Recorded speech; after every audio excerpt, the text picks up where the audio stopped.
পর্দা উঠল ঢাকা আন্তর্জাতিক বাণিজ্য মেলার ৩০তম আসরের। সকালে ঢাকার পূর্বাচলে মেলার উদ্বোধন করেন বাণিজ্য উপদেষ্টা শেখ বশিরউদ্দিন। এবারে মেলা স্থানীয় উদ্যোক্তাদের সঙ্গে বিনিয়োগকারীদের সংযোগ স্থাপনে জোর দেওয়া হচ্ছে জানিয়ে বাণিজ্য উপদেষ্টা বলেন, মেলার প্রধান লক্ষ্য আন্তর্জাতিক বাজার সম্প্রসারণ। মাহাদি সেকেন্দারের রিপোর্ট।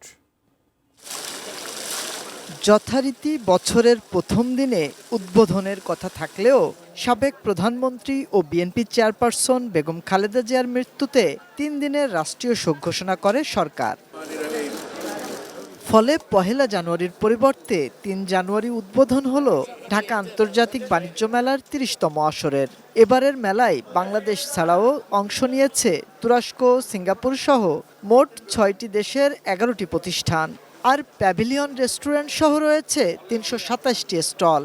উক্ত এক্সপোর মূল লক্ষ্য ছিল আনুষ্ঠানিকভাবে মেলার উদ্বোধন করেন বাণিজ্য উপদেষ্টা শেখ বশিরউদ্দিন। এ সময় তিনি পেপার ও প্যাকেজিং পণ্যকে ২০২৬ সালের প্রোডাক্ট অব দ্য ইয়ার হিসেবে ঘোষণা করেন। আয়োজনের উদ্দেশ্য হল পণ্যের উন্নয়ন, বহির্মুখীকরণ, নতুন আন্তর্জাতিক বাজারে প্রবেশ ও বাজার সংযোগ, টেকসই অর্থনৈতিক প্রবৃদ্ধি অর্জন। এসব মেলার মাধ্যমে বাংলাদেশের ব্র্যান্ড ইমেজ শক্তিশালী হয় এবং দেশের সম্পর্কে ইতিবাচক ধারণা তৈরি হয়। উদ্বোধনের পরেই সাধারণ মানুষের জন্য খুলে দেয়া হয় মেলার গেট। আগত ক্রেতারা জানান, প্রথম দিনেই ছুটে এসেছেন পছন্দের পণ্য কিনতে। আইসক্রিম, পুতুল, ব্যান্ড, তুলি, পুতুল অনেক কিছু কিনবো।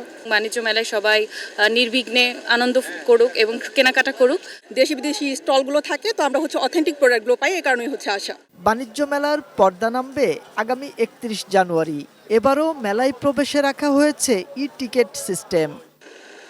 জাতীয় সংসদ নির্বাচনের ডামাডোলের মধ্যেই শুরু হলো ঢাকা আন্তর্জাতিক বাণিজ্য মেলার ৩০তম আসর। সে সাথে রয়েছে শীতের প্রকোপও। দুটিকে উপেক্ষা করে দর্শনার্থী কতটা টানতে পারবে এবারের বাণিজ্য মেলা, সেটা এখন দেখার অপেক্ষায়। মাহাদি সেকেন্দার, এটিএন নিউজ, পূর্বাচল, ঢাকা।